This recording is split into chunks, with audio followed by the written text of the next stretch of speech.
Hello and welcome back to Hearts of Iron 3 and the Black Ice campaign. And where we left off, it was 1938 and quite early on. Now it has taken the entire length of time from then until now to rearrange the French army into a decent, I'm going to put that in quotation marks here, fighting force. I have spent literally a long time doing this. Now, unfortunately, one of my saves corrupted and I didn't have a valid backup. The earlier save I had before that point, I think, was in 1937, because I'd been on a bit of a spring cleaning spree on my PC trying to delete stuff. So I have had to pretty much replay a lot of this campaign, including the Anschluss, which I've never seen the AI do this, but I'm not sure what the AI did. I don't know whether or not the AI annexed Austria and then released them, or whether or not they just added them to the faction, but either way, Austria is an independent nation in the Axis. Now, I don't know what that means for Italy, because their neutrality is 34%. So I don't know whether or not that means they're going to join the Germans still. I mean, but in light of the new world order, so to speak, I have put together a slightly smaller force than first imagined on the line against them. So we've got about 175,000 troops facing them down, which is not actually that many. So let's take this from the top. I thought I'd do a little rundown of some of my plans and things. So I have 600,000 troops in the Maginot Line. Now, in particular, we have the 8th Army, the 6th Army, and the 4th Army. Now, the 4th Army is acting as a reserve in the event that we get attacked somewhere and things look a little bit rough. We have the 6th Army, which is all garrisons. So I've rearranged all of these divisions, and what I've done is I've created garrison units like this, where we've got one infantry battalion and then a load of just extra units I had lying around. So artillery, medium artillery and heavy artillery is the basic layout with the garrison units and the infantry battalion, but some of them, for example, have heavy AA if heavy AA was an option. I think in some of them I've put anti-tank. I've built anti-tank just to go in there, so that one's got anti-aircraft standards. Let's find in fact, the anti-tank ones might be in here, to be honest. Somewhere. Yeah, there we go. So a couple of them have got anti-tank as well. So that's the general layout of this army. And I've used garrisons all over the line because they have quite good defensive ability. So I don't imagine the Germans will be able to break over the line anywhere along here where there's a river crossing. The two areas that I'm worried about are these two here, but we'll get to this in a moment. So in the south we have the Sud-Est group under the Army of des Alpines, and then the 5th Army, and they're just there really to block off the Italians for now. I might redistribute forces down here once I get a better idea of how this plan goes, but again, all foreboding, but this is going on. I've started also moving all of my colonial troops into position on the border with Italy. I am going to punch through with all of these units, and I'm going to surround Tripoli and Misrata, and hopefully between myself and the British we can handle Italy pretty easily in North Africa. So that brings me to my largest army corps, the Army of Nord-Est, under Delet de Tasnijin, who has the 3rd Army, the 9th Army and the 7th Army, as well as the 1st Army and the 2nd Army. Now, these two armies here contain the majority of my fast motorized and tank divisions. So I have 3 tank divisions being supported by a lot of motorized infantry, and then a couple of other sort of superfluous tank divisions as well. So, like for example here we've got some heavy tanks and things. So the aim with these two armies, so we've got about 350,000 men plus the reserve group here and all the garrison divisions and things, I am going to try and break out through these two provinces here. In particular, the hills here at Landau look pretty inviting. I reckon we can break through here against whatever divisions they've got here. And if I can form a line sort of like this around the rivers, maybe get to the Ruhr, maybe encircle all of these German divisions here, that would be a very good early victory for us. So I'm going to try that. I'm going to try and do almost the Saar offensive, so to speak, because the French did actually attack the Saar in World War II. I think they, if I was to demonstrate it here, they took this when the Polish campaign was going on and then retreated. But in my world, I'm going to try and take all of this area. So the Rhineland. Yeah, I'm going to try and take the Rhineland. Now, as well in this army, we've got a lot of infantry. And I'm trying to think if there's anything else really for me to make you aware of. In relation to our generals, actually, I should just be clear that all of the old guard generals are either in colonial groups or in garrisons, because the garrisons will be static and they benefit from the dig-in bonus that gets applied. And I'm not 100% sure where that shows, but it shows somewhere. Air Force wise, so we've got the majority of our Air Force in the north here. We've got about 40 fighter wings, which isn't great, but it should be enough to at least contest the air for a little while. And then we've got a fair amount of bombardment groups. Technology wise, we're looking pretty good. I've pretty much researched everything up to 1940 levels.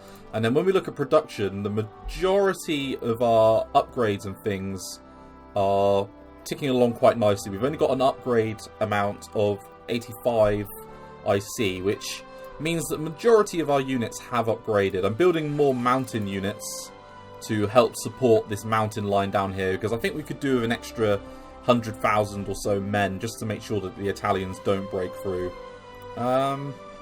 So yeah, let's put time on. And then let's see how this goes. I have got the window open, so if you hear any background noise, it's purely probably birds that are going. Okay, let's do close air support. And thanks to everyone that's been commenting recently and watching this series. I've been getting a lot of comments on these videos, which is really good. I like interacting with everyone and talking to you all, especially, you know, while this lockdown is going on, so that's quite nice. Okay, so 41 tech, we don't need to worry about that. And I think we can start doing 1940 techs again. Let's do the ones that aid us with research. Economy-wise, it's still pretty stable. When we got war economy, that really helped. That was the sort of turning point for me managing to get some units out. Now, navally, I've arranged all of our battleships and heavy cruisers into this massive load of ships here. So, we've got 68 units down here and a variety of different classes of ship. Some of them are better than others. Like the Paris and the Corsair are not particularly good, but against the Italians we do outnumber them, and I reckon our ships can probably beat them. I am building or trying to get tech on landing craft as well out pretty quickly, purely because... Oh, we need naval underway replenishment. Yeah, let's get that.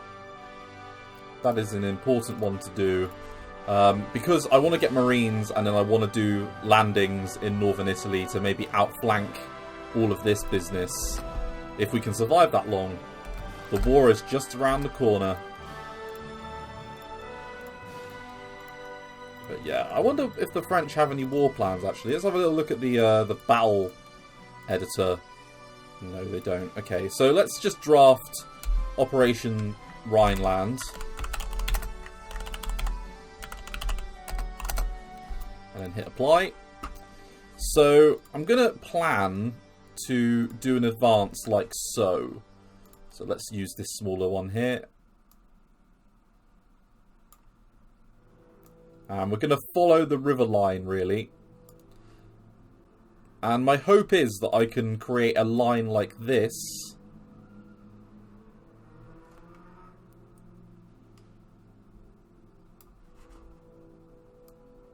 like so. And hopefully capture all of these Panzer... You know, there's a Panzer division there. If we could kill, you know, even 9 German divisions would be a massive improvement, really, on the French in real life. And then I might as well put the geography one in. Good. When it comes to the defense of France, I'm probably going to follow the real life events. Now, I know that sounds a bit of a bad way. Maybe not follow it. I'm going to stick to the general operational plan that they had. The major difference being that I actually have decent forces in the Ardennes regions to hopefully hold the Germans in place.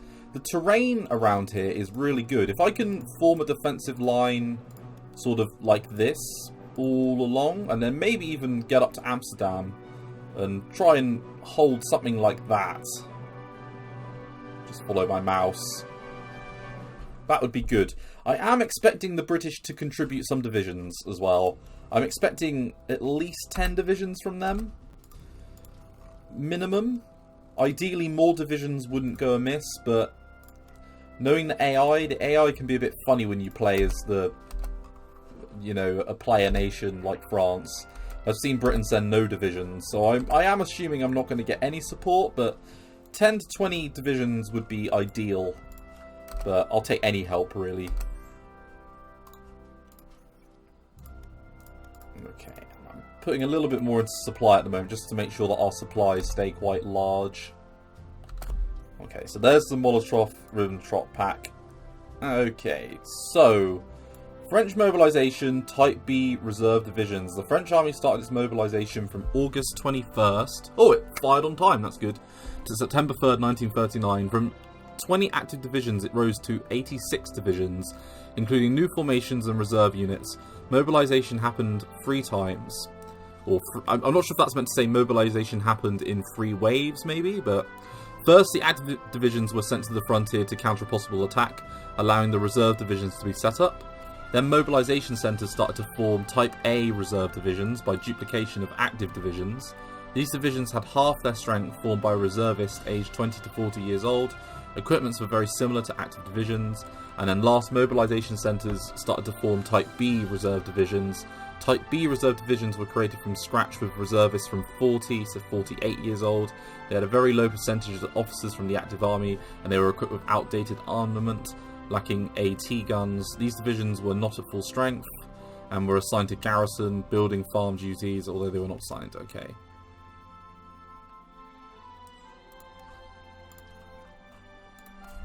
So, I'm not sure what that did, to be honest. Does that give me divisions?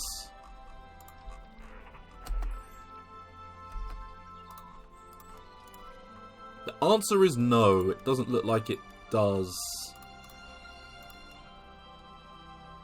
Okay, and then we've got the Belfenstick. Yeah, all of our tech, by the way, for things like operating and grand battle plan is looking pretty good. So we do at least have that going for us. We're quite, you know, you look at the organisation of our units at the moment. For example, a standard motorised unit. We're looking at a mobilisation or an organisation of about 80, with a strength of the unit of about 16,000. Now, bearing in mind these are reserve divisions, so they will get larger once we mobilise. That's pretty good.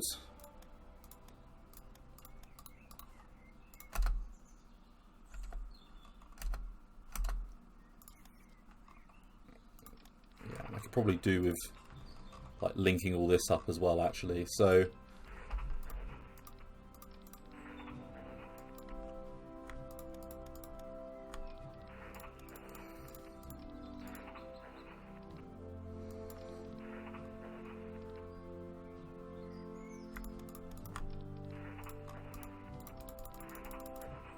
let's deselect all of these, and then we'll just put them in core HQs. I'm not going to bother naming them. Normally I name everything, but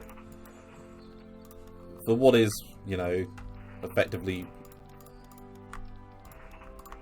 just backup divisions, I'm not bothered.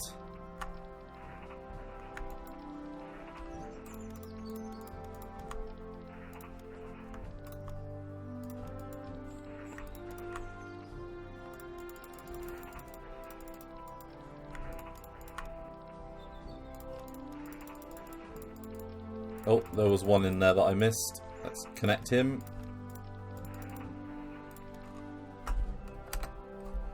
And then let's give all of these corps a commander. We'll take a... Yeah, as you can see, we have little to no stupid old guard left. Now, I am bringing all of these divisions back, because I think we've got enough to handle the Italians, and I feel like any more would just be overkill.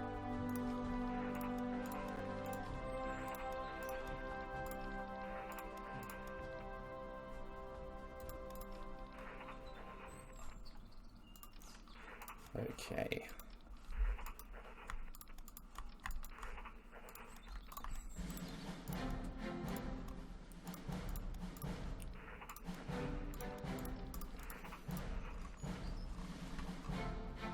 Right, I think that's everyone together then.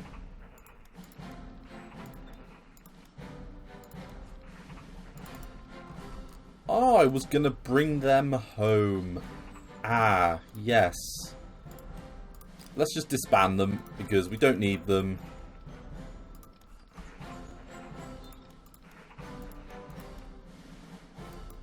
Yeah, and then all you guys are coming back anyway. Okay, we're in a pretty good spot then. We're looking pretty organised. I feel strangely confident. I mean, my confidence could be dashed pretty quickly, but I don't think there's a lot else I could have done really to... like, maximise our readiness. I've built a fair amount of anti-tank. We've got a decent amount of units in the production queue. You know, we're not perfect by any means, but we're looking good.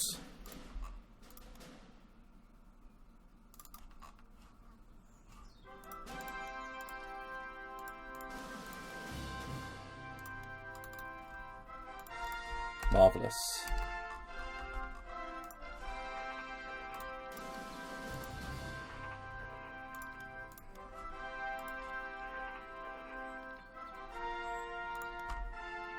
And then manpower-wise, we're pretty good as well. We're not as shocking as we might have been, because I deleted, you know, there were a lot of double infantry unit battalions, and as I said to everyone, never do that. That is not a good thing to do, because it just wastes your manpower. So, manpower-wise, we're looking pretty good, bearing in mind that we do have... Oh yeah, I should probably show this. We do have all the brigade strength increase impacts. So all of these units are as large as they're ever going to get. And the main reason I've done that is to try and stop them from shattering. Because I think that's a worry that we might have. Okay. We don't need fuel for money, I don't think. So, negotiations went on in 1939 to get more aircraft from US industry. In February 1939, both France and the United Kingdom sent missions. French deciders, okay, French planners, ordered 200 medium bombers,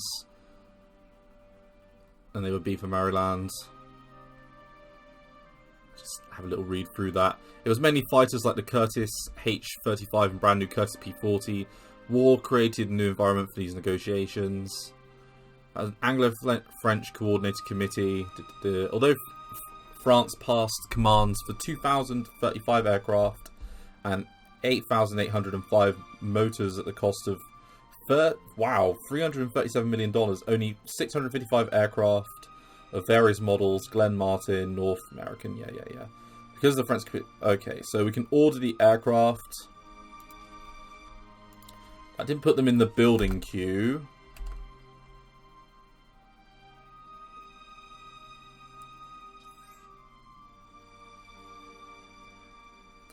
And it is September 1st. Okay, so we've got an option to receive these... Okay, so, receive the second shipment from the USA. They arrive in North Africa. Do they? Oh. Okay, well, there we go. There's my North African Air Force to try and take out the Italians. Perfect. So, 16 Type B reserve divisions were assigned to the Theatre Operations du Nord-Est.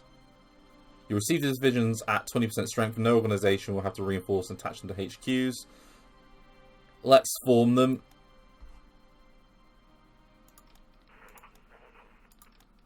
Okay, they are messy. We can at least say that much. Let's group them all up. Just south of Paris.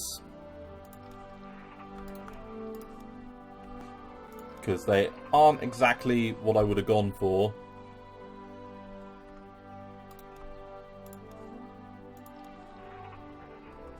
But they are better than nothing. I will take extra divisions. Especially an extra 16 divisions, because I can just fold them into the existing network where needed. And I can get them to garrison the Italian border as well, if necessary.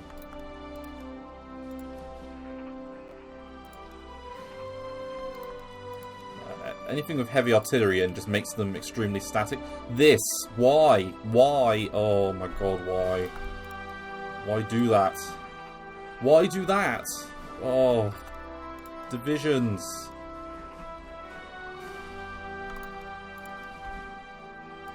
It's terrible. Oh, are you serious? Yet more of them with dodgy setups.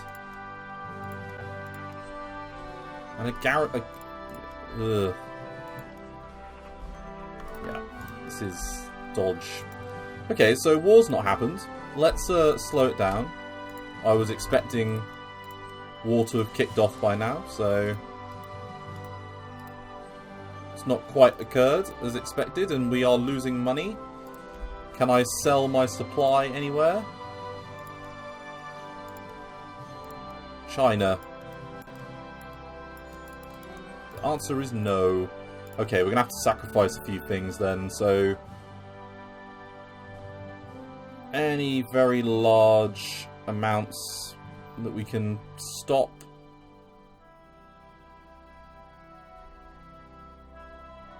You know what? That's a lot of money. I'm sorry, Netherlands, but we need to build up our money again. And any other major ones, like Venezuela for oil? Yeah, we don't need to do that. Yeah, we're all good now. That should turn things around. Right, so there is war. Okay, so British Expeditionary Forces, the BEF. So, following the German invasion of Poland in 1939, the British Expeditionary Force was sent to the Franco-Belgian border. By May 1940, when the German attack began, it consisted of 10 infantry divisions in 3 corps, the 1st Tank Brigade and an RAF detachment of about 500 aircraft. Also in France was a separate long-range RAF force, the Advanced Air Striking Force. The BEF, commanded by Lord Gort, constituting a tenth of the defending Allied force, sustained heavy losses during the German advance. Most of the remainder were evacuated. So we get some supplies. But that's it. And, okay, so we are now in a war footing. We can go to service by requirement. Oh, we can go to censored press. Very good. Not too bad. And I think I'm happy with the way that we're looking now.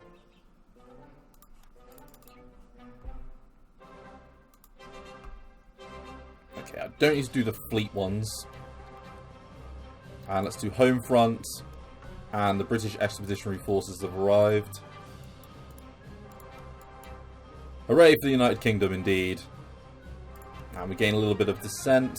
And we're now in the minus. Right. So, here is the bad news bears, I guess. So, someone did warn me about this. So, we've lost the effects of old-fashioned army, which was a debuff that was giving us minus 15 leadership, consumer goods during peacetime, IC efficiency, and the officer recruitment. So that's good, but we get the military crisis 1, which, ooh, that's rough. That is awful. So minus 30% leadership, 45% organization regain rate, and 45% land organization. So, realistically, what does that mean? That means we are in a bit of a bit of a crappy situation, aren't we? So our divisions now are at 48 organisation. Okay, we can handle that. That's better than we were dealing with, when we were playing as the Soviets.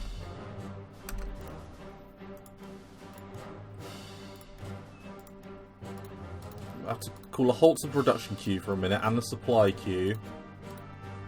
Let's make sure our units are reinforced. Okay, so the attack against Poland has started. And we do have some British support, so that's good. We have some British units. Let's take... Hey now. You had a commander earlier. Let's make sure that a lot of our commanders haven't been changed by that event spawn.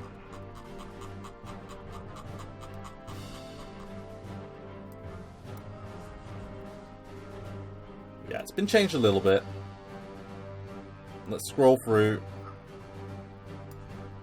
Okay, yeah, so you need a new commander.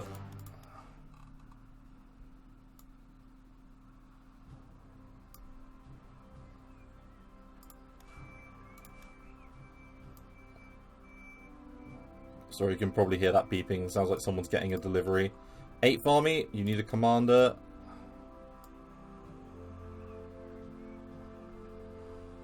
So something else.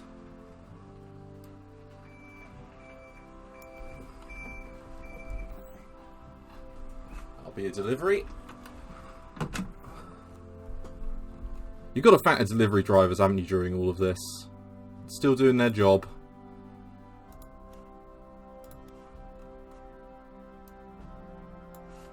Okay, happy with that. That'll do. So, shall we give this a go and see how bad our divisions are?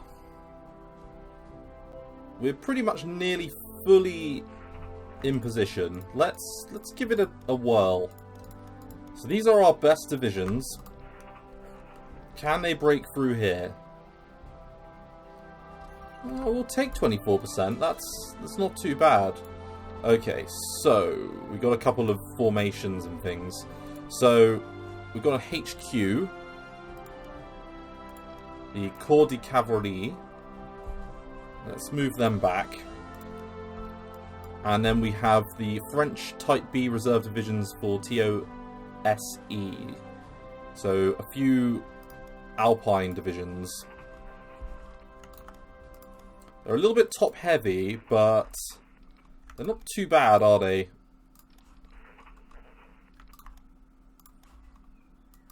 And that's on top of all of our extra colonial divisions.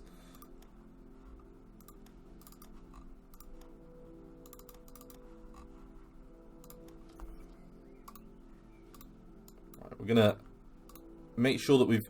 Yeah, so through these mobilizations, we do have enough officers still. I really did concentrate on building up a decent officer amount this time round.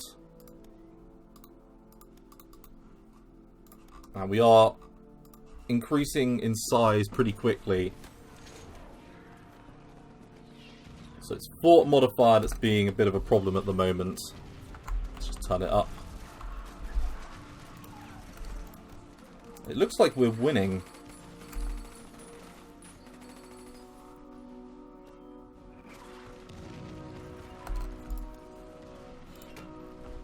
Now, if I was to attack here as well, how would we look? Ooh, that's not too bad. We forced them back. We might be able to break in, you know.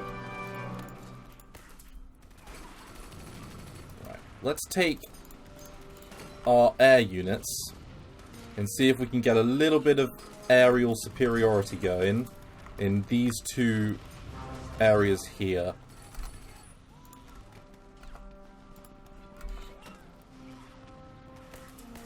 Our planes are definitely not as good. Awesome. ground attack.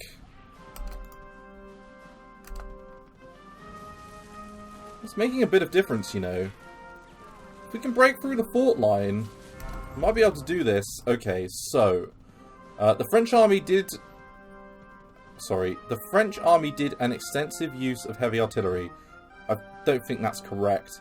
The French army used several different types of heavy artillery or heavy railway artillery during World War I, building a massive force of 6 regiments, more than 500 guns from scratch. They grouped into a single regiment. Sorry, we went a bit loud there.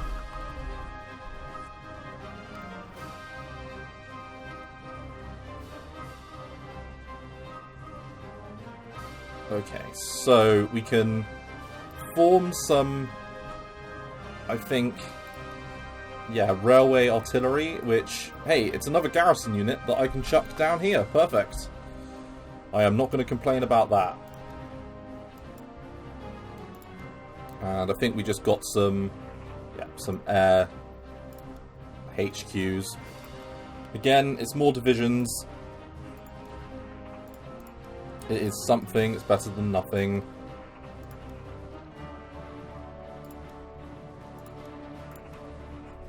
Okay, so we're getting some decent event spawns here at the moment.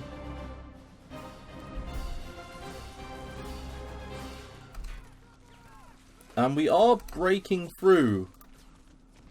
Slowly but surely. I'm going to let that attack run, because even if we fail, we can... Hey, look at you, Poland. Good on you. Advancing into their land. Let's see if we can't cause the AI to wig out a little bit, so they'll send troops towards us and away from Poland. And the Brits are... don't know what they're doing. They are, running away? I wouldn't be shocked. Okay, and air superiority-wise, we're doing okay. We're providing a little bit of air superiority. Let's throw some extra planes in. See if that can't just help a little bit. We are well and truly outnumbered, though, by the German air. The Poles have a lot of units, you know. The longer they hold, the better.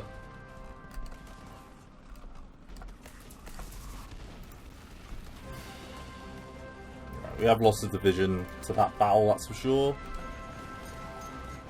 Come on.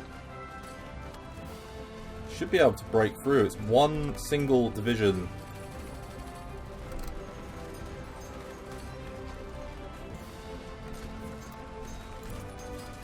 Okay, we've got all the trades. People want to sell us stuff. I would be more than willing to if we weren't running such a shit amount of money. So I am terribly sorry, but that ain't happening at the moment.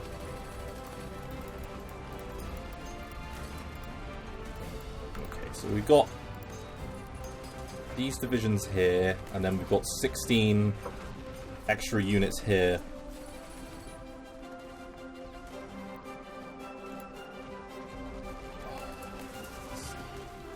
I hate the structure of these, but I can't be bothered to reorganize them, so I'm probably just going to keep them as they are, and then remember that they're shit.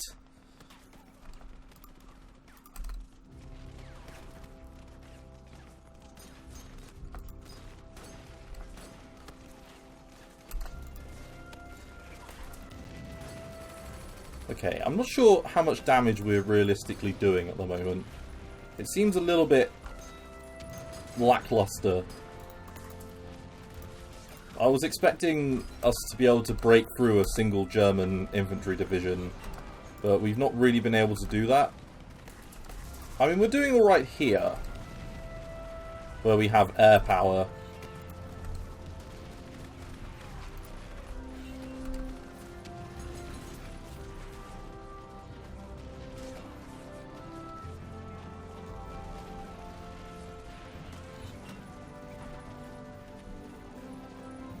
Where we have air power, we're doing okay.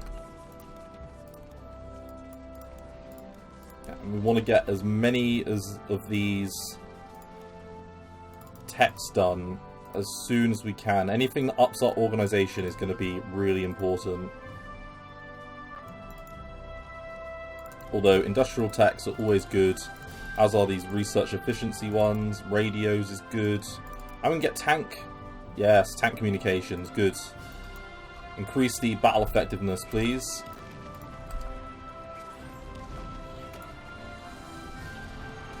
And we are facing open country once we take these two provinces.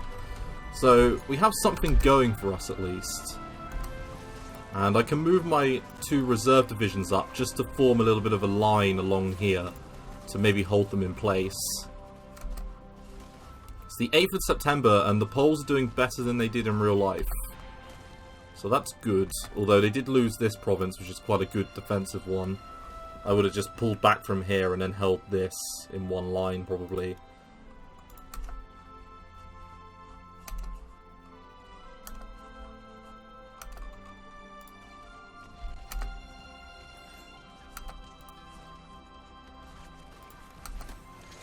And it seems like we've nearly got aerial victory.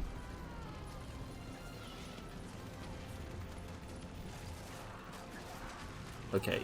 If that Panzer division gets involved, there's no way. Okay. That's a problem.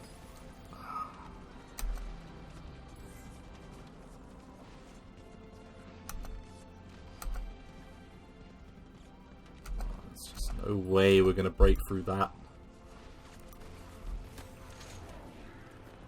Let's take all of our air wings and have them refocus to attack that. I think. Let's change the focus to this division here and then just pin these guys in place.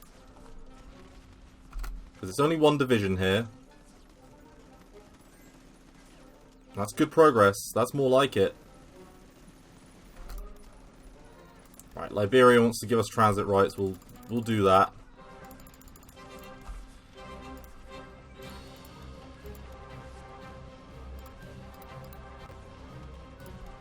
And we are near enough fully enforced now, so we've got a decent setup here. This isn't too bad at the moment.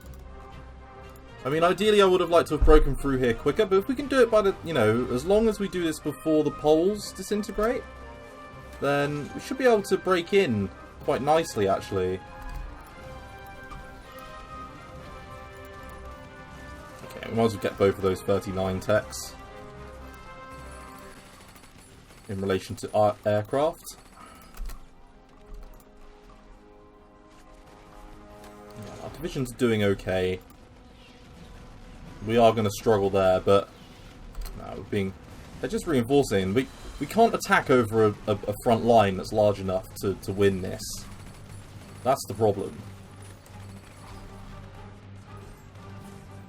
They will reinforce quicker than I can break through.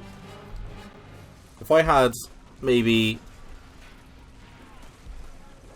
another few divisions, or, you know, maybe no river here, maybe I could do it, but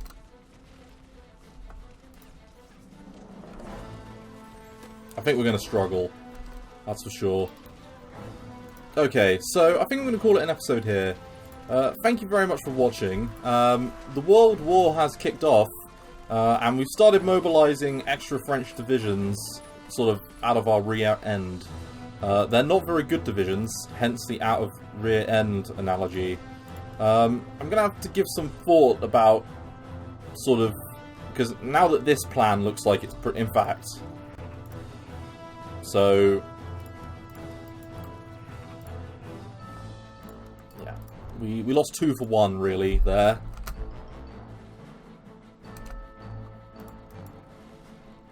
And let's just make sure that, because we don't want any of you guys to be under order to attack. Yeah. So anywhere that there's a ground attack order, let's make sure that that's cancelled.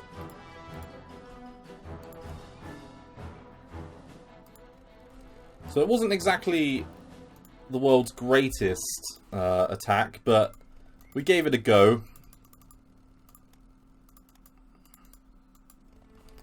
Now, we probably do have the forces to lend help to Norway when the time comes. Whether or not we'll be effective at forcing the Germans back up there like we were in the UK campaign is difficult to say.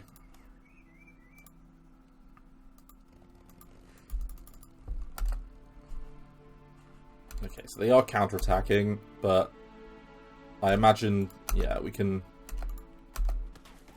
pretty much hold them in place pretty damn easily.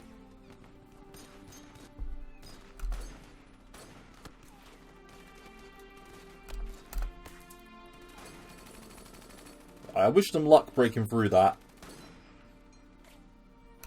because it ain't going to happen. Now, I think what I'm going to do is, though, we'll wait for these units, and I think I'm going to pull them out pretty much ASAP. We lost the effects of helium.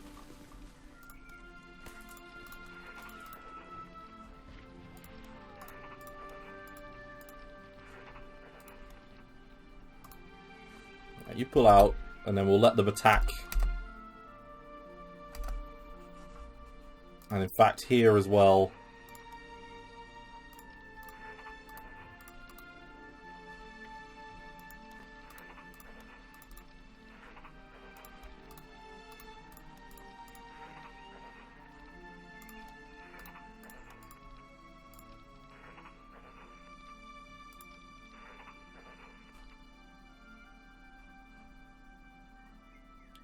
So that relation to 3rd Corps, yeah. We're going to let these garrison units hold them in place. I'm just going to move the infantry up to replace them. Just probably 3 units. And then I'll call it an episode here. So thank you very much for watching. In the next episode, we will continue the war against Germany. And it's going to be a case of seeing how long Poland can last. Once Poland falls, I am worried about the amount of German units that are suddenly going to appear on the border. But there's no way I'm going to be able to break through this. This is too much. So, thank you very much for watching. I look forward to seeing you in the next episode. Thanks again. Bye-bye.